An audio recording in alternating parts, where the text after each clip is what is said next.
Hello, everyone, and welcome to What Fresh Hell, Laughing in the Face of Motherhood. This is Margaret. And this is Amy. And this week we're talking about vacationing with extended family. If you must. Right. We always used to say that at the end of it was like, what's that Chinese fortune cookie thing? It's a little body, so I won't say this. Yeah, and you say it at the end of every fortune, and it turns into a different fortune. Right. So put "if you must" at the end of every one of our episode titles.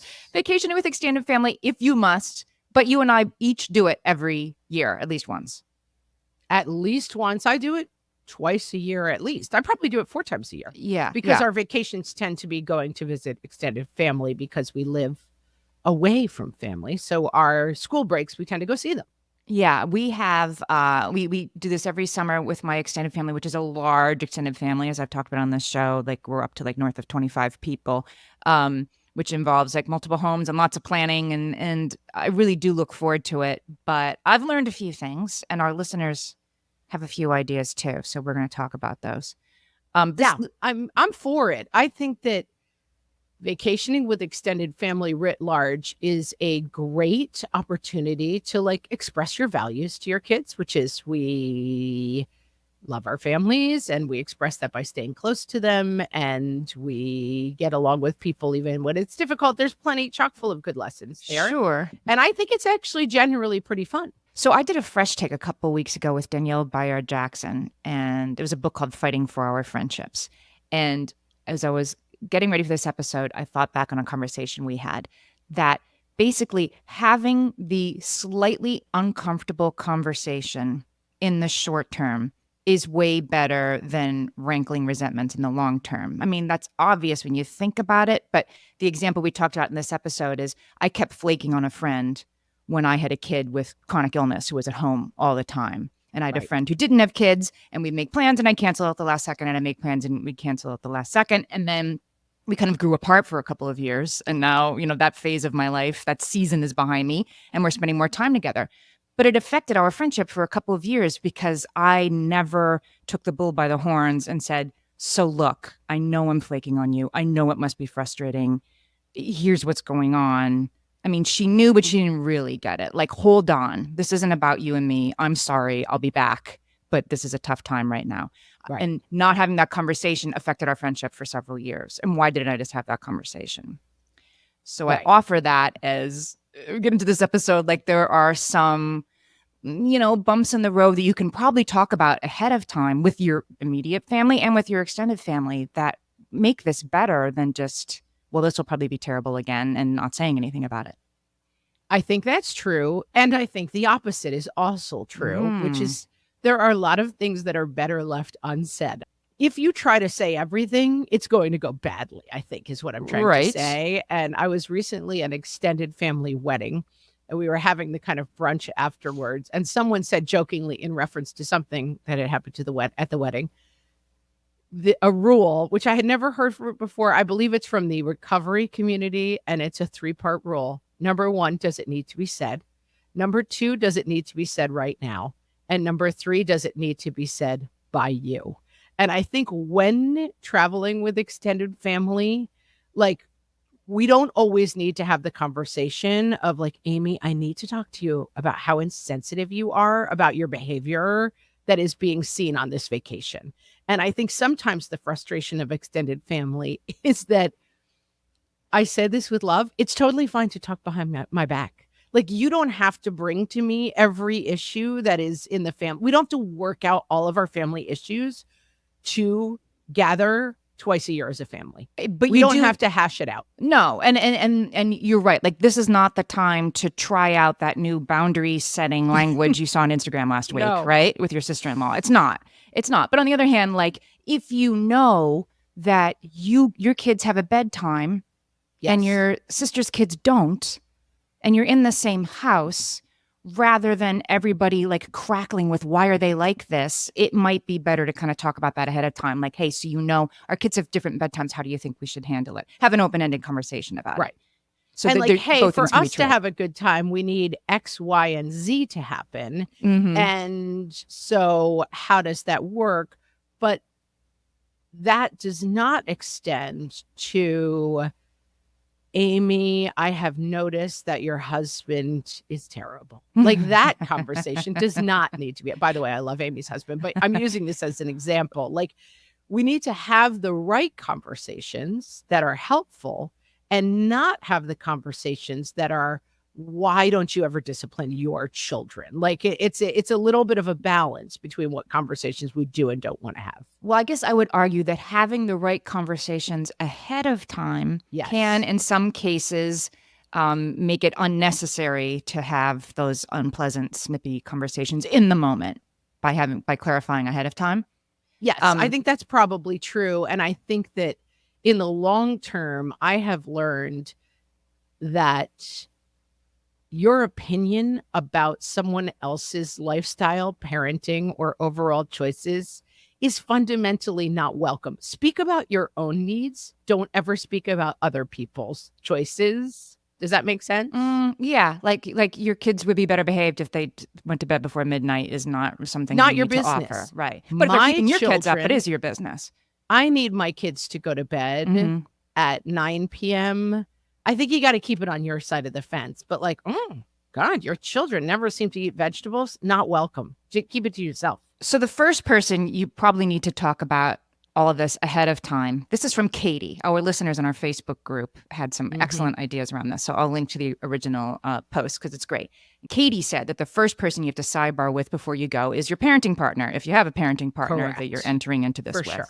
Obvious, but yes, do it. Do it. Sit down and talk about it. And I loved this advice. Katie said, have a conversation in advance about which relatives on the trip can supervise the kids that you're bringing on the trip and which relatives are entertainment but are not supervision. Like if grandma is not really capable of watching the kids while you go out to dinner anymore, but she is capable of hanging out with your kids and coloring while you make dinner, that's a conversation you and your parenting partner need to be on the same page about before you ever get to the share house. For sure. And I have a tip about this. When my kids were little and not water safe, when we went to any water-based or really any activity, even at a amusement park or something, I got one of those plastic bracelets, rubber bracelets, Yes. for every cause. You've told us about this, right? And you wear the bracelet. If you are in charge of the child, you wear the bracelet, and you might get one for each of your children.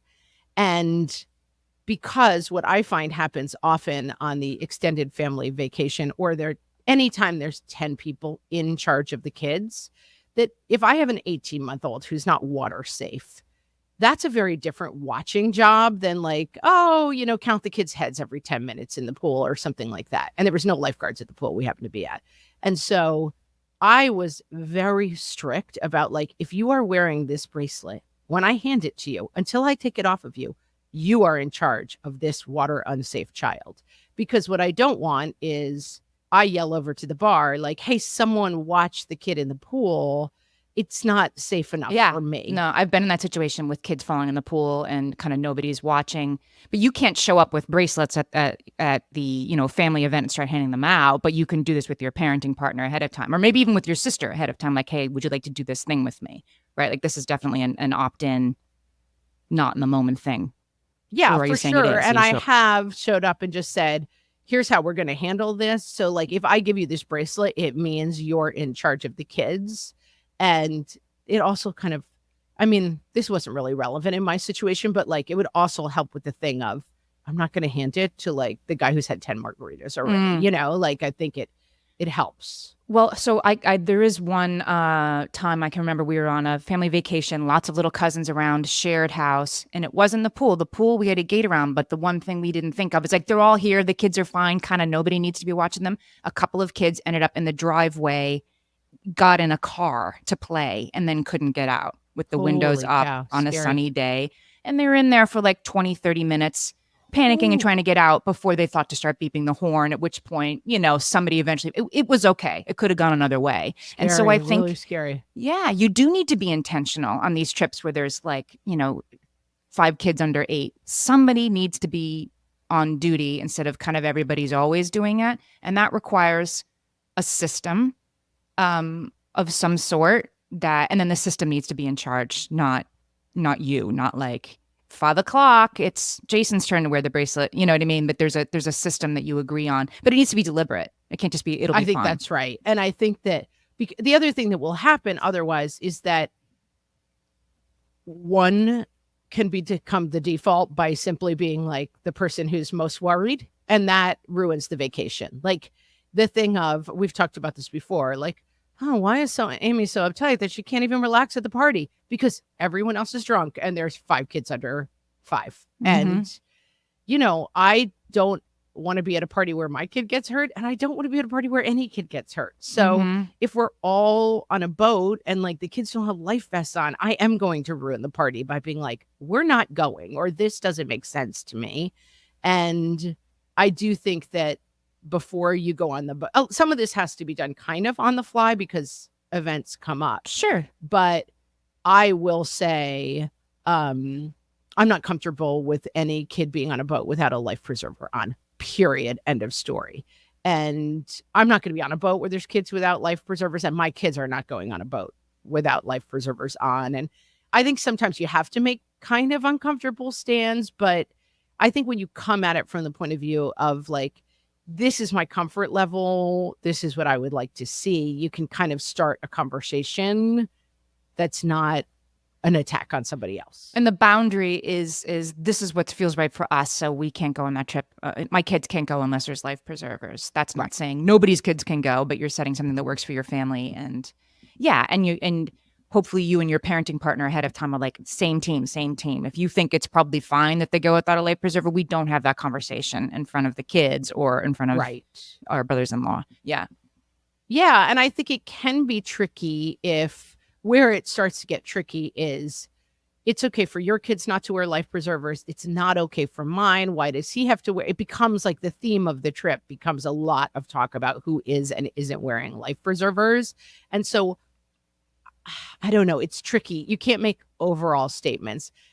I try to work from like place of maximum generosity, like that safety first, but then I can think of an example where it's like, we actually do want to have some fun. Like it can be hard to balance everybody's needs and wants because there are people who are too protective, and it's like, well, we actually do want to just like hike up the hill, and we don't think it's dangerous. It's hard to make blanket statements about it, I guess. Caitlin says, this is kind of related.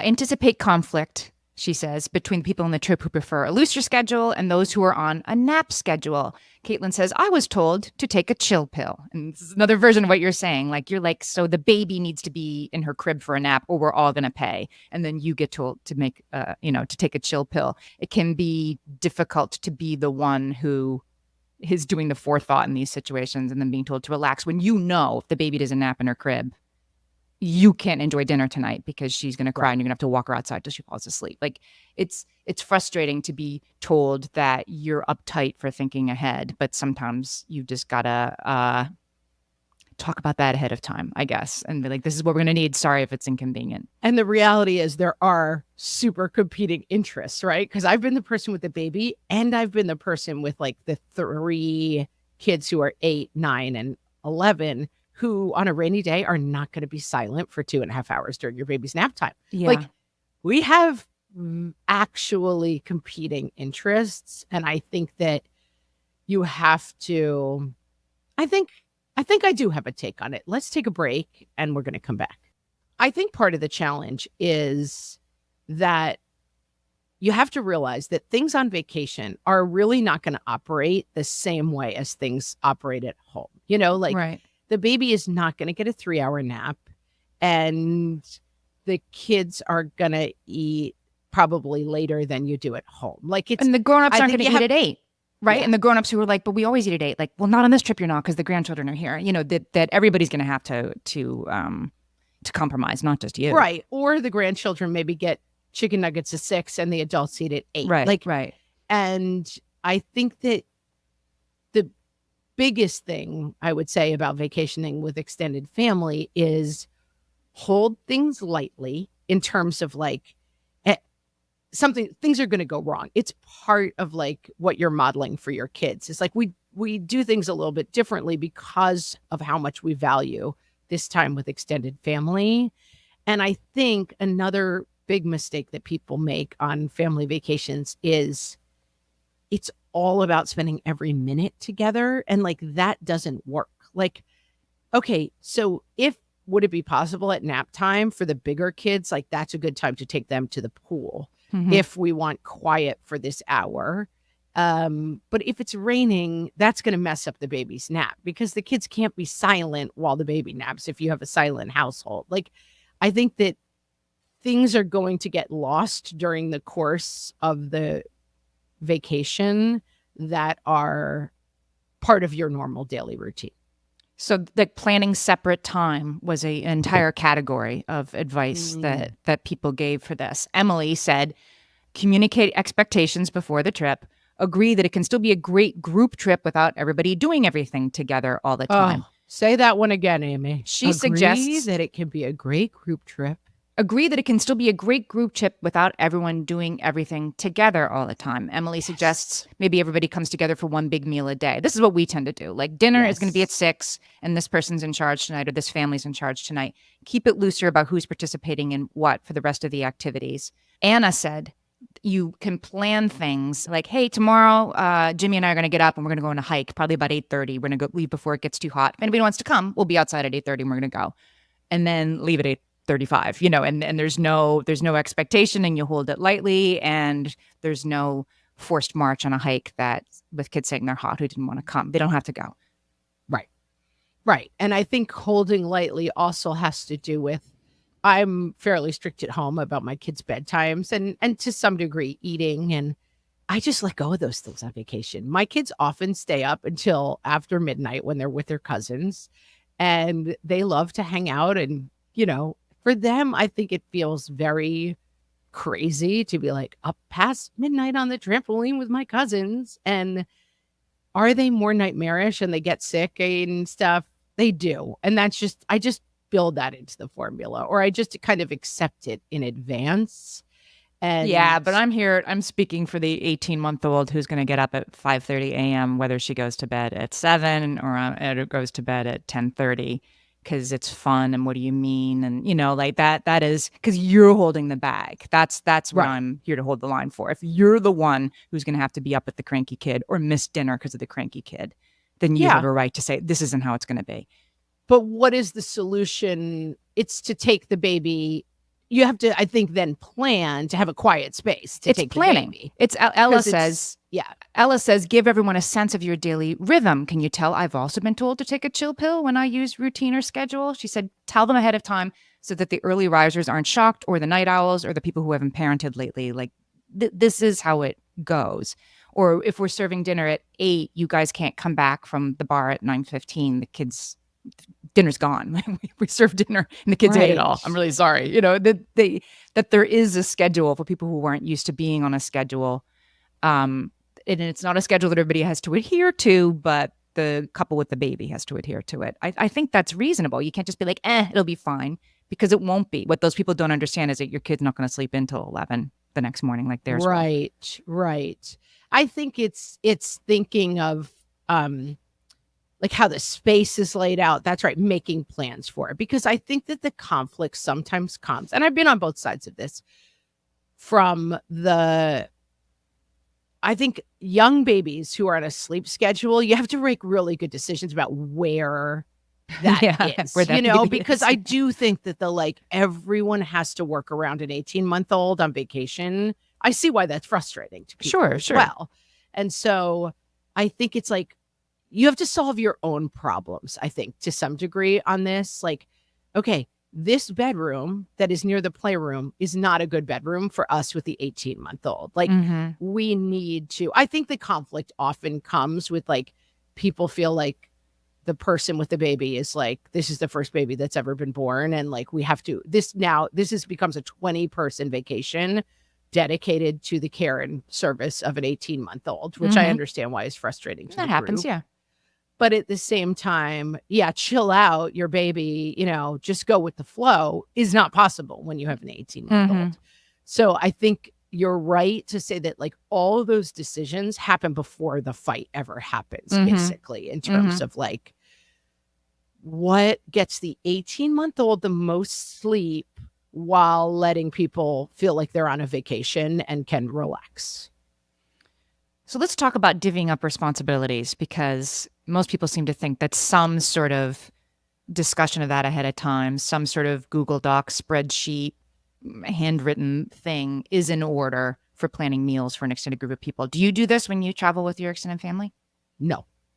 We do, but it's 25 people. Like at some point it's like, this isn't funny anymore.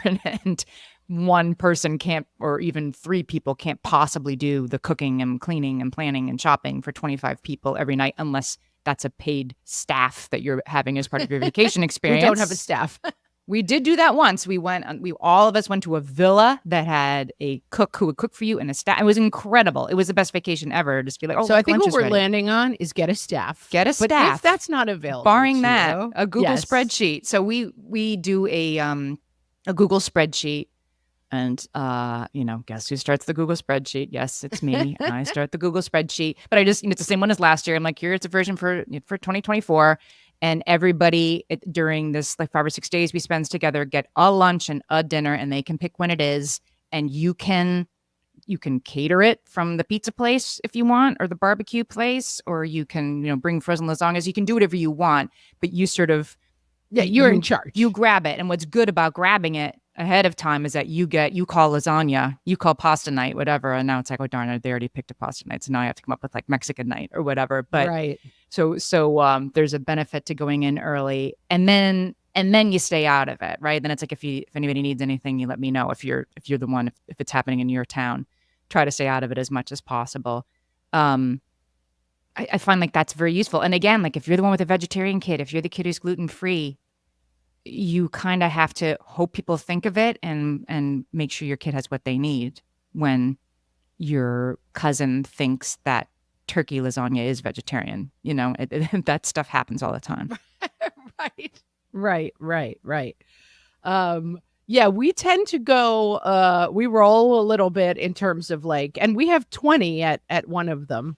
I feel like we do a lot of, we don't cook a ton, and everybody kind of likes to cook. So it tends to be a little bit of a fight for the nights that, my brother-in-law is a cook. My sister-in-law is an amazing cook and she just puts together like, she's got a crazy little like catering thing, and she puts together like tacos and whatever. Everybody's pretty good about cleaning up and stuff. I think that the spreadsheet probably works. I'm talking about like nuclear families. I think, you get like cousins and other stuff involved and people with different styles, it might be easier to do on the spreadsheet and plan ahead. I think whenever there's conflict, go back to more planning. That's what I think. Right. The system. Laura says, I wanted to highlight this because I think it's common, but I think it's a little bit of a trap. Laura says, plan out meals ahead of time. My mom and aunts do a really good job of this on family trips when we share a house.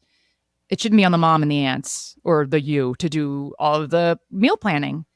And, don't let that happen. We try to make it's this household that's in charge of lunch and dinner. And I don't care if the teenager does it or the dad does it or the mom or all three.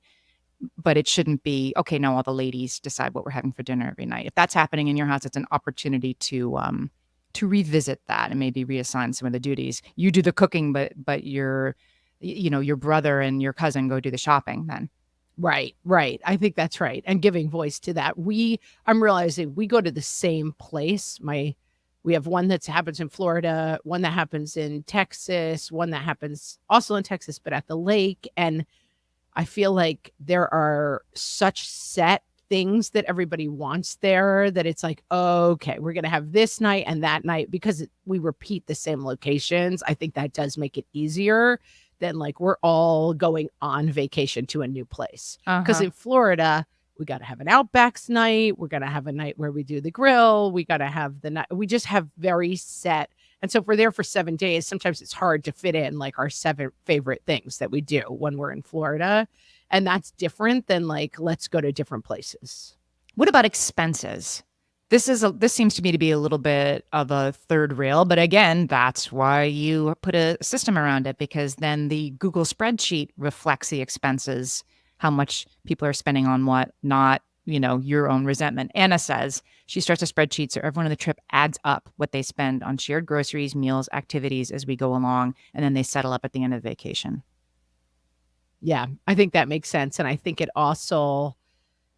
it's fraught. I mean, there's a reason why this is hard. It's all really fraught. Like, because you're coming in with everybody is walking in being like, here comes the lazy one. Here comes the uptight one. Here comes the one who Right, the always one who never ruins does vacation anything. by fighting with her husband. Mhm. Here comes the poor one who never puts in. Oh, she's rich. Why doesn't she contribute more? Like, there are so many expectations that come into the space. And then, of course, everything seems to be like, oh, there she goes, being, lazy again, because she's the lazy one. And it's like there are just time bombs all over the place. So I do think that neutral systems, in the way that we say, like, the lady tells you to leave the park when the Mhm. phone alarm goes off, the phone alarm is telling you, the spreadsheet is telling you this. It's not uptight cousin Maureen who's telling you this. It's the spreadsheet. On the other hand, just take the flip side of that. Emily says, know when to step back and let the aunt take over. It doesn't matter who arranged things. Everybody has an aunt who is just used to running things. And sometimes the best thing to do after she announces her meal schedule or whatever is to just let her.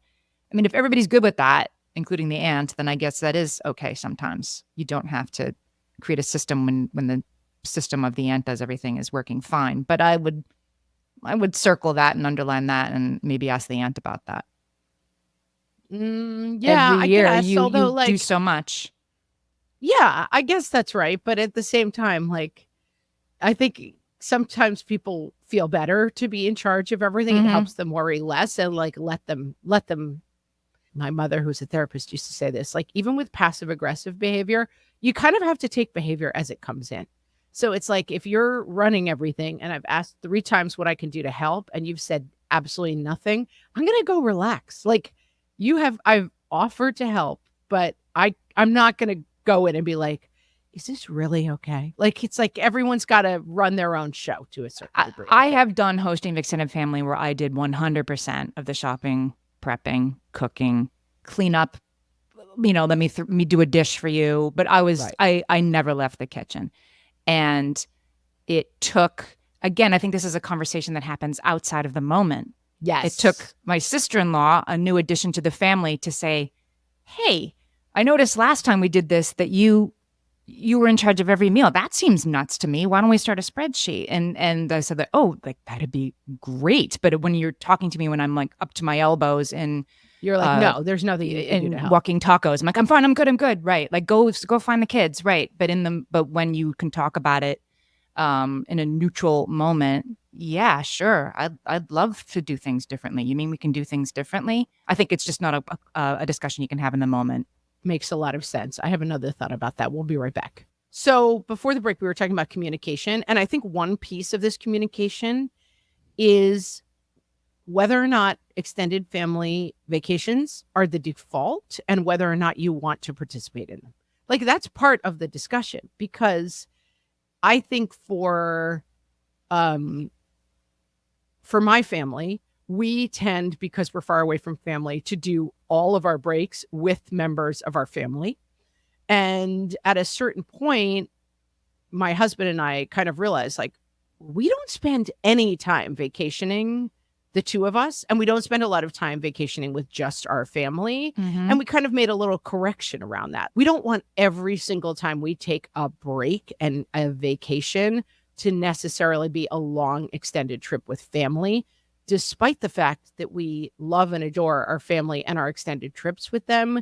I think that sometimes if it becomes like the default, like, oh, we're all just rolling around. Lynetta Willis, right? Dr. Willis talks about stable misery. Like, be careful that these vacations are not just stable misery for you. Like, you can actually make different choices. You can go for a shorter period of time.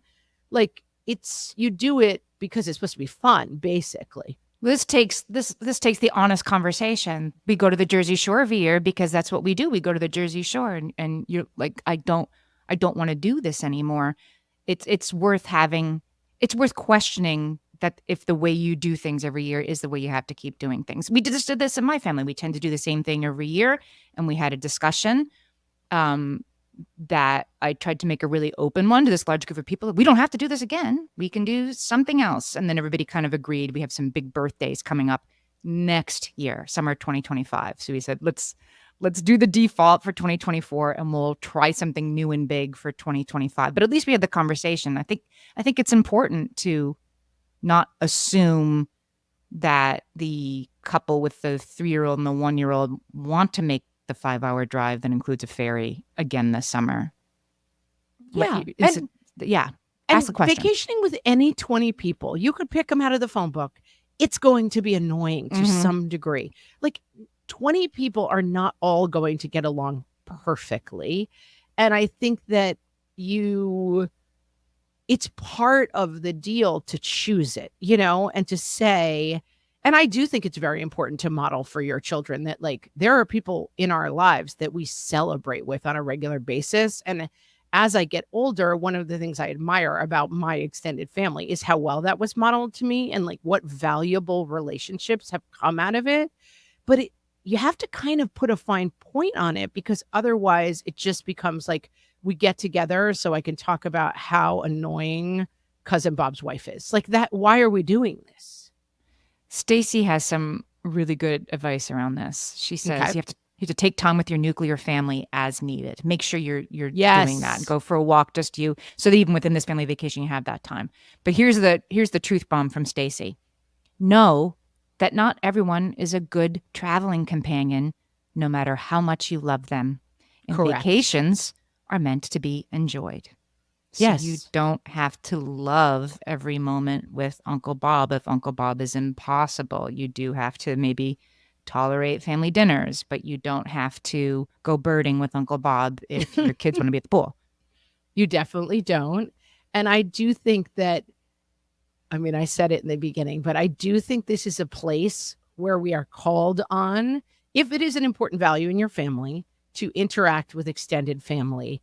It is a place where we are called to our place of maximum generosity writ large, which means both making it work for yourself, setting whatever boundaries. Doesn't mean you have to go be a doormat. Doesn't mean you have to go be abused. But in choosing to participate in extended family, it does come with, and I think it's difficult. I think I've cited this before, but in her book, Glennon Doyle talks about, I can't remember who it is. I think it's Maya Angelou, going to somewhere where nobody's walking on the rug. And she's like, she assumes it's because people think that they're not good enough to walk on the rug. It's just so to show that she doesn't believe in this stupid hierarchy that everyone has established. She walks all over the rug and then they have to clear the rug and bring in a new rug. And then they serve the food on the rug. And it's like, she just came in so hot to be like, and Glennon Doyle says, like, this is how I approach my in-laws in the beginning. And I realized that, like, I came in and everything was like, I can teach you how to do it better. Look at how dumb the way you do things is. And like, your traditions are stupid and the way you treat each other is wrong. And that I do think that you have to go into these situations with a certain degree of grace. And it is fine to go afterwards and call your sister and be like, everything that everybody does is crazy to me. But I think that if you go in to be like, well, this is a stupid time to eat and this, but like, I would try to let that go. It's not going to make the vacation go better for anybody. I think it's that you have to choose your non-negotiables and you need to be able to count them on fewer than 3 fingers. So you need to have 3 non-negotiables. You need to be able to count them like on fewer than 3 fingers. And that's probably per family. So say when I travel with my family, my spouse is a super healthy eater. I know that he's not going to want lasagna and then pasta and then pizza and then grilled cheese. And that's not going to be what food he wants. So we prepare for that. We talk about that ahead of time. And then I make sure there's something that he's going to be willing to eat. And then he's in charge of grilling that or preparing that if what's for dinner is not. And we talk about that ahead of time. The baby that needs to be in the crib for her nap time.